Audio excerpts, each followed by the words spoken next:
Hello, welcome to Anatomy and Physiology audio series learning module number 8.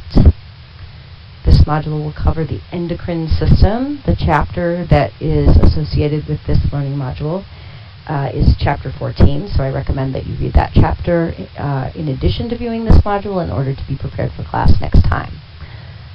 The information in this module, as always, is fair game for exams. In addition, you will have a short quiz over this material when you get to class next time. Recall the difference between endocrine and exocrine glands. This is a main theme. I want everybody to be familiar with this already. Endocrine glands secrete hormones. Remember I told you if you think endocrine, think hormone. Hormones are released into the blood. Think of endocrine glands as like just sponges, and they're just kind of squeezing out hormones into the blood. Okay, and this does not involve ducts. Or a duct is just like a tube. There's no tube involved. It's just like just think of a sponge just squeezing hormones out into the blood. There's no duct involved. There's no pathway. Okay. Exocrine glands secrete substances such as sweat, semen, digestive enzymes. These are released outside the body or in the GI tract. Outside. The hormones stay inside the body. This is an important concept. And exocrine substances are released into ducts. They are released into ducts. They are not released directly into just randomly squeezed into the blood. They are released into ducts, and they exit the body either through the GI tract, or they're released outside the body, or they're released into some pathway that's going to take these substances outside the body. Okay, so make sure you know the difference. All right, I want you to watch these animations. The first animation is just about the endocrine system in general. It's a nice overview with lots of 3D pictures. The bottom one is on the pancreas in particular. And you're going to have to know the pancreas inside out and backwards, so it's nice for you to review just the particular function of the pancreas. So once you're done watching these videos, you may continue with the lecture. Okay, so once again, we looked at this in your book, but here are the main endocrine glands in the body. The hypothalamus. We talked about the pituitary gland. There's the thyroid gland. We'll talk about the parathyroid glands, where those are located. Something called the thymus. Adrenal glands, pancreas. In the male, the testes, and in the female, the ovaries. When you refer to testes and ovaries, you can refer to them as the gonads. So there's our ductless glands, which we already mentioned how to think of them as like sponges that are just squeezing hormones out into the blood. And they're widely distributed throughout the body. Just as a note, I want you to recognize that there are hormones that are secreted from structures that are not endocrine glands. Okay, for example, the kidneys secrete hormones, and the heart secretes hormones. Those are not, so the heart and kidneys are not considered endocrine glands, but they do have an endocrine function. That is, they do produce hormones. Because remember, when you hear the word endocrine, think hormone. Hormone, endocrine, endocrine, hormone. Okay? All right, so speaking of hormones, let's talk about what they are. So chemical messengers that influence or control activities of other tissues and organs. So once again, remember, hormones are secreted into the blood. They travel through the blood. They affect an organ or a structure somewhere else in the body. That's what a hormone does. It's not released outside the body. It's released into the blood. There are different kinds of hormones. Some of them are proteins. Just as review, remember, proteins are one of the 4 main classes of macromolecules that contain amino acids, remember? Okay, so some hormones are proteins. Some hormones are steroids. We talked about steroids when we talked about fats. Steroids are a type of fat. And some hormones are steroids. It's a picture of testosterone there, or the molecular structure of testosterone. Just to give you a visual to go with it, you're not expected to know the structure of testosterone. Okay, and then an example of a protein hormone would be insulin. Insulin is a hormone released from the pancreas. We'll talk about its function later on, and it is a protein hormone. Cells of the gland release hormones into the blood. If that says cells of the gland release hormone into the blood, it should say hormones into the blood. Hormones bind with receptors on the target cell. In order for the hormone to take effect, the target organ has to have the receptors for that hormone. So there's a nice little cartoon. Obviously, you don't have little guys in your body that with bows and arrows, but it's just a little cartoon to show you that a gland produces a hormone, and that hormone travels through the blood that's represented by the arrow, and it goes to target organs or particular places in the body. In order for the hormone to take its effect, the target organ must have the receptors. We've talked a lot about receptors. This is another function of receptors, right? Receptors for that particular hormone have to be located on the target organ.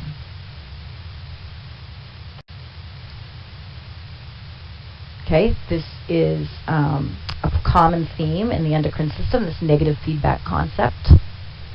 So notice the diagram there at the left of your anterior pituitary gland secreting a hormone called ACTH. Don't worry about it, we're going to talk about it later. The little plus sign, once again, means that it has a positive effect. It means it causes the secretion of something else. So in this case, ACTH affects the adrenal glands, and the adrenal glands produce a hormone called cortisol, and cortisol feeds back negatively on the anterior pituitary gland. In other words, it shuts off its own production. Okay, that's what negative feedback does. And a lot of hormones are controlled this way. This is homeostasis, keeping the hormones at a certain level so you don't get too much, right? So people that have, some kind of a malfunction in this pathway can end up with disease complications, right? Because they, are not controlling the hormones properly. So this is constantly happening in your body. Your hormones are staying in check through this negative feedback loop.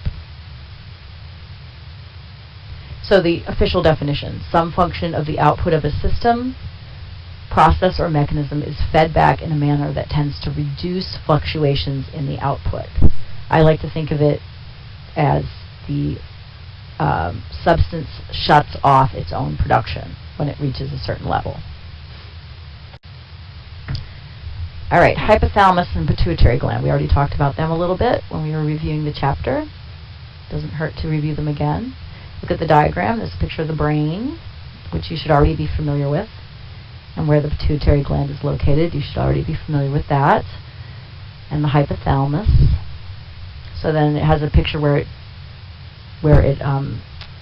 zooms in on the pituitary gland, and you can see that there's a anterior lobe and a posterior lobe, right? They look like punching bags or something, right? So there's a couple of lobes there. The anterior pituitary is also known as the adenohypophysis, and the posterior is also known as the neurohypophysis. And there's a reason for that, which we'll discuss. You are responsible for knowing the difference in structure of the anterior and posterior, so we'll talk about that. All right, so you are going to have to be able to compare and contrast the anterior and the posterior pituitary gland. Okay, so structurally they're a little bit different from each other, so you're going to have to know the different structure, how they're different structurally. So first difference, the anterior pituitary is composed of glandular tissue. Glandular tissue isn't another kind of tissue. It's not like, remember we said there were 4 types of tissue? It's not like glandular tissue is a different type of tissue. It's epithelial tissue that happens to secrete something. So we also call it glandular. So the anterior pituitary is composed of epithelial tissue, or you could say glandular tissue. It's connected to the hypothalamus via a portal system of capillaries. A portal system, we may or may not have already discussed this, a portal system is a system that begins in capillaries and ends in capillaries without passing through the heart. That's what a portal system is. There are 2 of them in your body. This is one of them. There's only 2 portal systems in your body. So the anterior is connected to the hypothalamus via a portal system of capillaries. The hypothalamus secretes hormones that in turn cause the pituitary to secrete hormones. Okay? Anterior pituitary secretes most of the hormones. In contrast, the posterior pituitary is composed of nervous tissue. Anterior pituitary is composed of epithelial tissue. Posterior pituitary is composed of nervous tissue. It's basically just an extension of the hypothalamus itself. There's no portal system. The neurons that are in the posterior pituitary secrete hormones. The neurons actually secrete the hormones directly into the blood. And there's only 2 hormones, the ADH and oxytocin. Okay, here's a nice diagram that shows you the anterior and posterior. You should know the structural differences and also know which hormones are secreted from which part.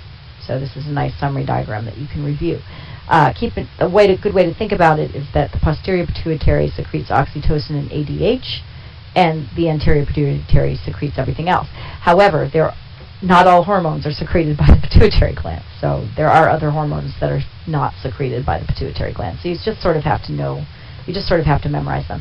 And some of them we'll talk about FSH and LH, for example, when we talk about the reproductive system. It's not necessary for you to know about them in detail. Just know whether they're secreted from the anterior or the posterior pituitary gland. All right, so now we're just going to survey a couple of the endocrine glands in the body. We already talked about the hypothalamus and pituitary, but now we're going to look at some of the other endocrine glands and what they produce. This is the thyroid gland. So in the thyroid gland, if you took a little section of it and you looked at the epithelial tissue up close, you would see that there are cells arranged around what I called ducts before. I probably shouldn't have called them ducts because that will confuse you. But they're just little open areas in the thyroid glands called colloids. Okay, but don't worry about that. So you can see it from the picture that there's little open areas called colloids, and the follicular cells surround the colloids. The parafollicular cells do not surround the colloids; they're outside of them. Okay.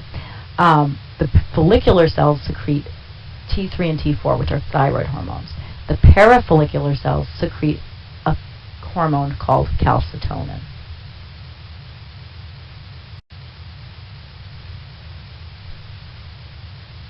All right, so this is showing you how thyroid hormone is controlled. Okay, so this is a loop. It's constantly happening. Okay, so start with number 1. You could start anywhere because it's a loop, but we're just going to start with number 1. The levels of T3 and T4 drop in the blood. Okay, so they start to drop. So once again, this is regulation of thyroid hormone, negative feedback here. Levels of T3 and T4 drop in the blood. Okay, so they're starting to drop. The hypothalamus senses this and produces thyroid-releasing hormone. Thyroid-releasing hormone causes the anterior pituitary to release something called TSH, or thyroid-stimulating hormone. Thyroid-stimulating hormone causes the thyroid gland to produce T3 and T4. As T3 and T4 build up in the blood so that it starts to increase, they negatively feedback on the hypothalamus and pituitary and shut off their own production. So then you return to the top. That's what that arrow is about, because then once production stops, the levels start to drop, and then they reach a certain level, and the whole system kicks in again. This is homeostasis, constantly controlling the thyroid hormone levels in the blood. Okay, the parathyroid glands lie along the posterior wall of the thyroid gland. They are the most important regulator of blood calcium. They secrete parathyroid hormone, which elevates blood calcium levels. The calcitonin, which is released from the thyroid glands, right, from the parafollicular cells of the thyroid glands, decreases calcium in the blood. Okay, so calcitonin released from the thyroid glands decreases calcium in the blood. Parathyroid elevates calcium levels in the blood. The two of them work together to maintain calcium homeostasis. Just to bring in something that we talked about in the past, one of the ways in which calcium levels are regulated, there's more than one way, but one of the ways is through using the bones as a bank, right? You deposit calcium when there's too much. You remove calcium when there's too little in the blood, right? So what controls that, whether the calcium is getting deposited or removed? One of the things that controls that, the PTH and calcitonin are working to control those levels. So the parathyroid glands and the calcitonin control, remember, the osteoclasts and the osteoblasts, which are the cells in the bone that are responsible for doing this. Okay?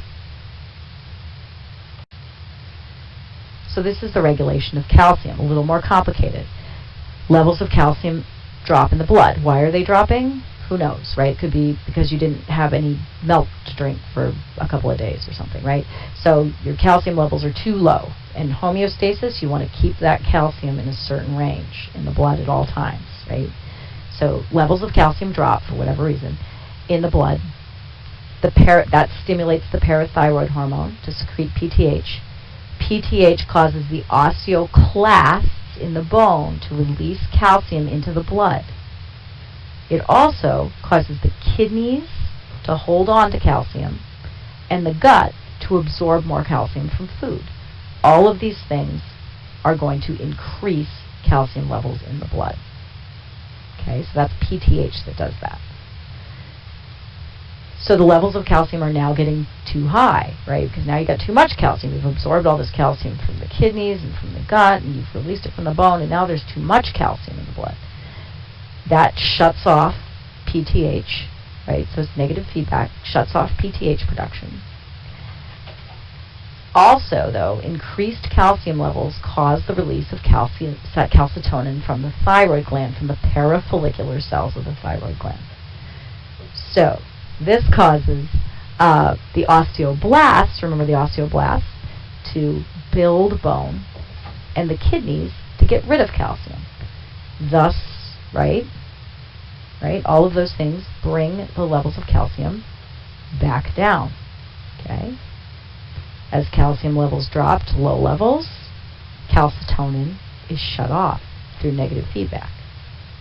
Okay? Then the whole thing starts all over again. That's what the big blue arrow is all about. Then the calcium levels drop, the parathyroid hormone secretes PTH, and everything begins all over again. And parathyroid hormone and calcitonin work together to control calcium levels in the blood. This is just showing you a diagram, a nice picture of what we just discussed. So I would study it if you didn't understand the wordy diagrams. If you just want to look at a nice picture diagram, this shows you the same. This tells you the same thing, but it's an image, so it might help you understand it better. If you look at the middle, that's showing you homeostasis, which is the expected levels of calcium in the blood, and then as calcium levels get too high, that shows you what happens. Calcium levels rise too high. The thyroid gland releases calcitonin. Calcitonin causes a decrease in the levels of calcium in the blood through the ways that we mentioned. The kidneys will secrete more calcium. The bone, the osteoblasts will go to work, right? And then the levels drop too low. Parathyroid gland releases parathyroid hormone. The blood calcium levels rise, and you're back to homeostasis again. How does the blood calcium level rise? Osteoclasts go to work. Kidneys retain calcium into the blood. The GI tract absorbs more calcium.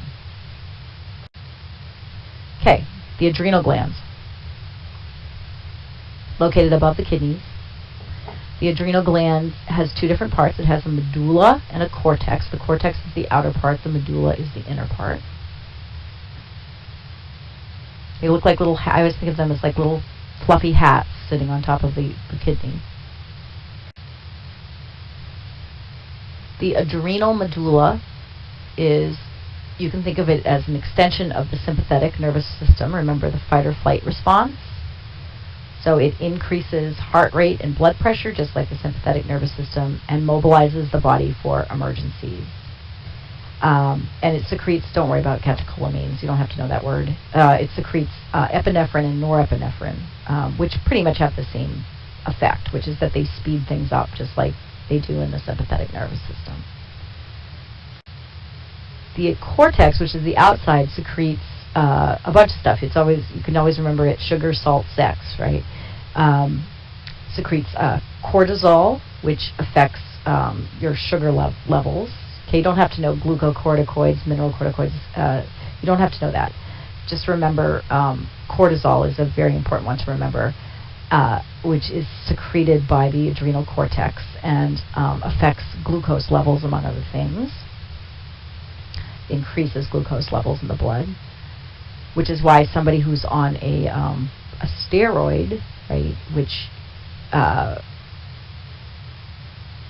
a corticosteroid that imitates this system might suffer from elevated blood sugar, because for this very reason,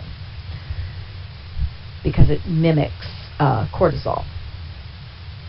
Salt, think aldosterone. Aldosterone is a hormone secreted from the adrenal cortex that increases blood pressure by increasing the amount of salt in your blood.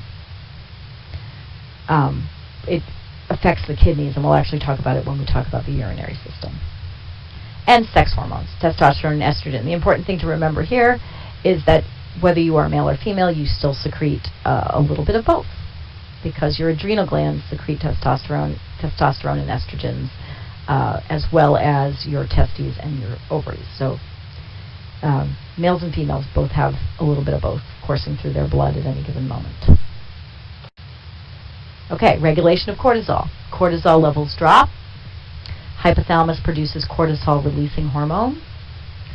The anterior pituitary, remember, releases something called ACTH.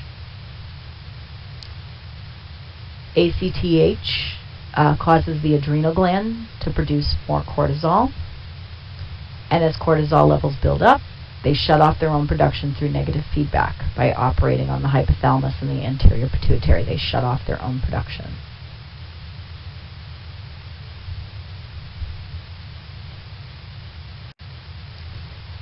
Okay, so that we're going to talk a little bit about the pancreas. You watched a little video on the pancreas. It's where it's located, across the abdomen. Key concept, the pancreas has both an endocrine and an exocrine function. Okay, so it produces hormones, but it also produces digestive enzymes. So the pancreas releases its hormones into the blood, just like, remember, a big old sponge just squeezing it out into the blood. It releases its digestive enzymes, because that's an exocrine function, into a little tube, ultimately, that opens up into the GI tract, right, which we discussed in nutrition. For those of you that are not in nutrition, we will discuss it when we get to the digestive system in anatomy and physiology. All right, so so there's certain cells in the pancreas that secrete hormones, and since we're talking about the endocrine system, we're concerned mostly about that function. So those hormones that are produced by the pancreas are called insulin and glucagon. Glucagon and insulin work together to maintain glucose homeostasis, to keep glucose levels stable, right, between 70 and 100 milligrams per deciliter. You want to keep it in that range at all times. And the hormones in your body are constantly working to keep that the range within desired limits. If you have a disease process going on, such as diabetes, that throws your homeostasis out of whack, which is why somebody who has type 1 diabetes, for example, is not producing insulin. Therefore, they have to take insulin. They have to inject insulin because that is going to replace the insulin that they don't have in their body. And what insulin does is it lowers blood glucose. So if you don't have any insulin, your glucose levels are just going to keep rising and rising and rising and rising, right? So for somebody who does not have a disease process, who has a healthy pancreas, insulin lowers blood sugar, glucagon increases it. And we're going to talk about how they do that. But they work together to maintain glucose levels in your blood. So as glucose levels go up, insulin gets released to bring it back down. As glucose levels drop, glucagon goes to work and increases glucose levels, returning it to normal. Okay, so they work together. It's like they work on opposite ends, right? Insulin lowers glucose levels, glucagon increases it, and the two of them together keep the glucose levels within desired limits, in a normal range. Keep in mind, this is not controlled, by the way, by the hypothalamus and pituitary gland. This is just the pancreas is doing it all by itself. It's independent. Okay, so let's talk a little bit about insulin and glucagon, and then we're done with this lecture.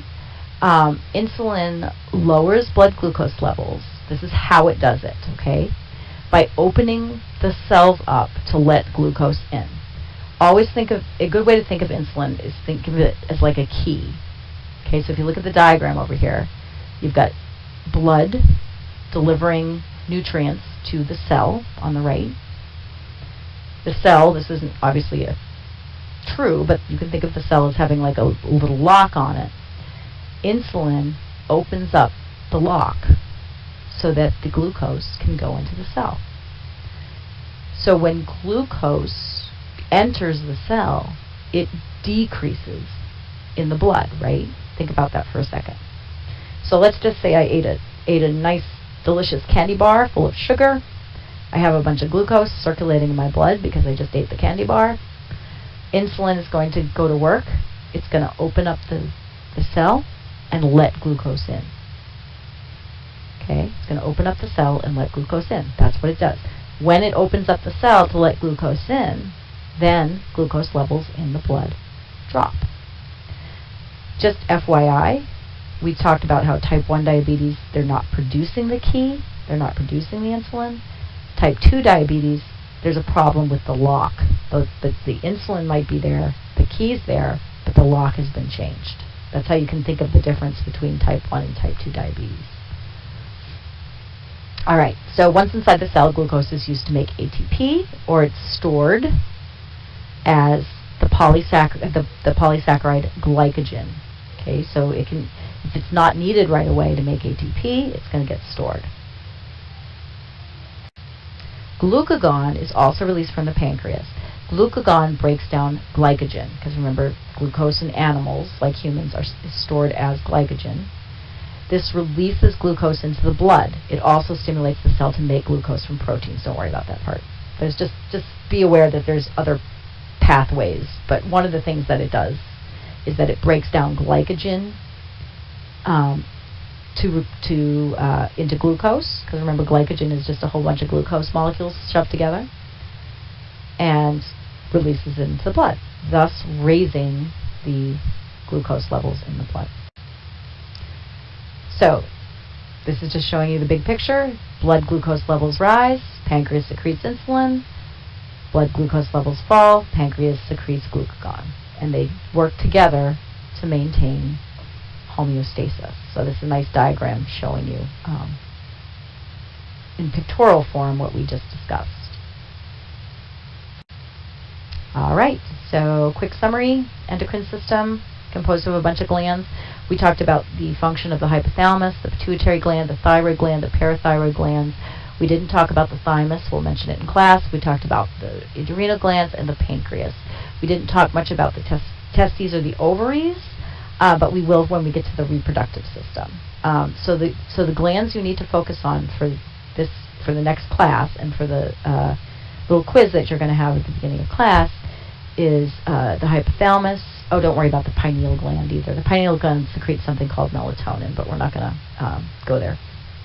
Pituitary gland, you should know what that secretes. The thyroid gland, you should know what that secretes. The parathyroid gland, the adrenal gland, and the pancreas are the main ones that you need to know, the ones that we discussed in this lecture. All right, that concludes this mini lecture. See you in class.